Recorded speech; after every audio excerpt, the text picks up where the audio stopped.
Okay, welcome back to the Pixar Marathon. Now, today we're going to have a look at the gang from Toy Story and see how they've got on with their new puppy. Now, last time when we left off, it was Christmas and Annie got a new puppy. So we're going to have to see how that went on. Surely they can't make an entire film out of it. Really? Nah. Okay, now in Toy Story, there are new characters such as Jessie, Bullseye, Zurg, and Stinky Pete. So I'm going to talk about them instead of Woody, Buzz, and whoever I talked about last time. Now, if you do want to have a look at what I feel about them, click the link in the description and also on the video. Just, and I'll link you to Toy Story, the first review, and then we'll see about Buzz and Woody. Okay, I'll give you 3 seconds. Okay, first up there's Jessie. Jessie is the female counterpart to Woody from the Toy Story, but she is a lot more wilder and has a deep background which I shall get into later in this review. Next up there is Bullseye, Woody's pet donkey horse thingy majiggy. And he hasn't got that much of a character, but he's worth mentioning because he is quite funny sometimes. Then there is Stinky Pete, one of the main antagonists of the film.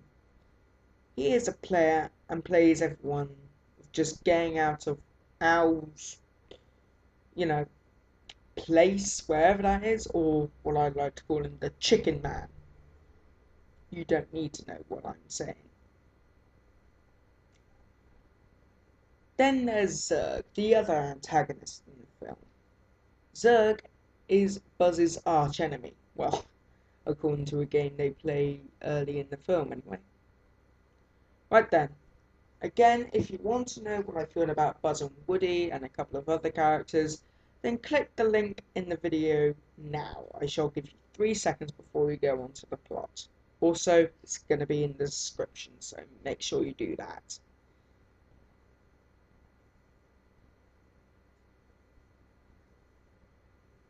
Right then, let's get on with the plot.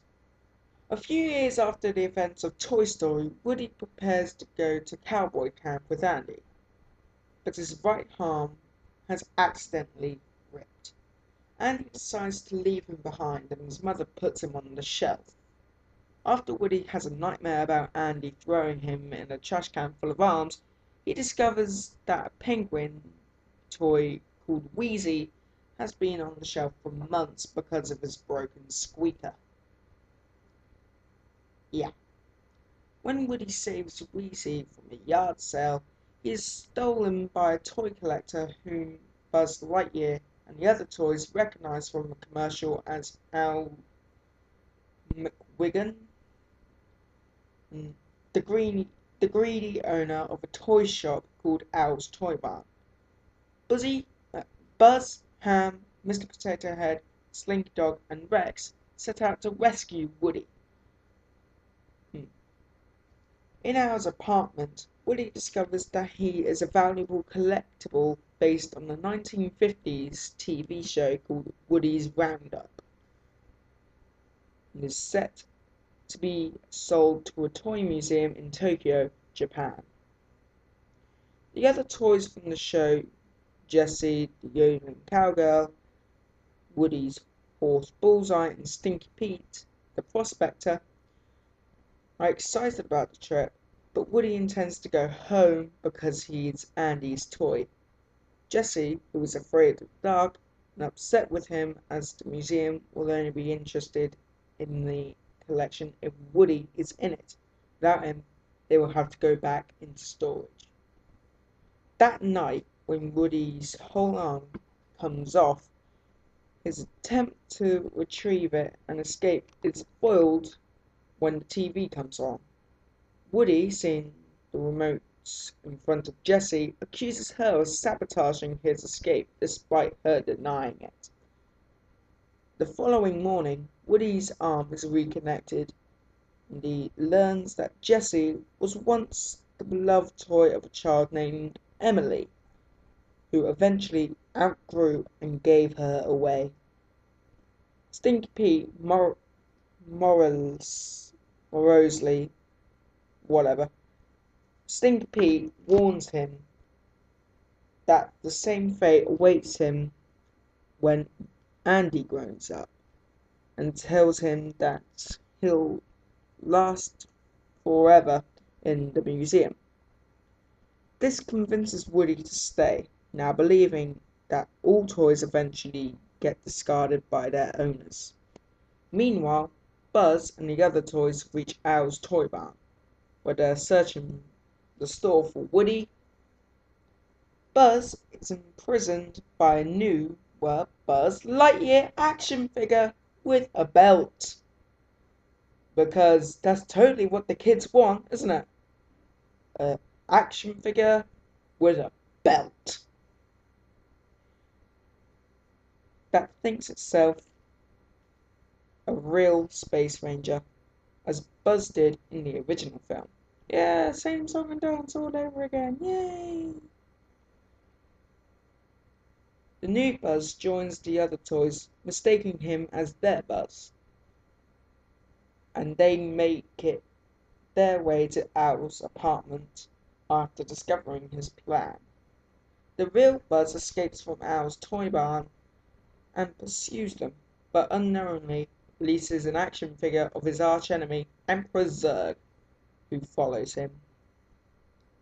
Buzz rejoins the others, proving he is the real Buzz, as they find Woody, who refuses to return because he wants to avoid the fate of getting discarded by Andy. Andy reminds Woody of a toy's true purpose, and warns him that in a museum he will never be played by a child again. Yeah. After seeing himself played by a boy on a television, Woody changes his mind and asks the Roundup toys to come with him.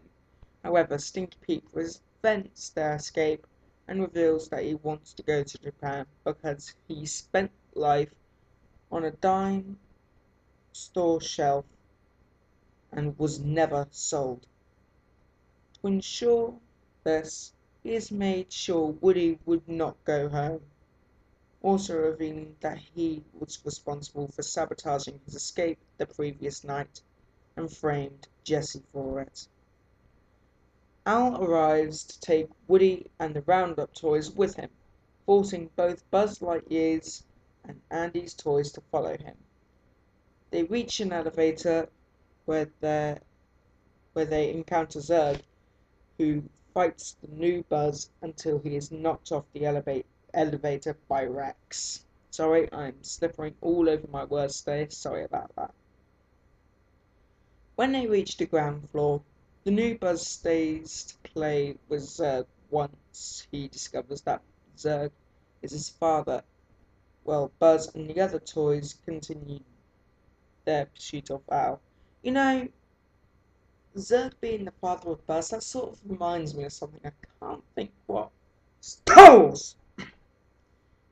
Sorry, I have a cough.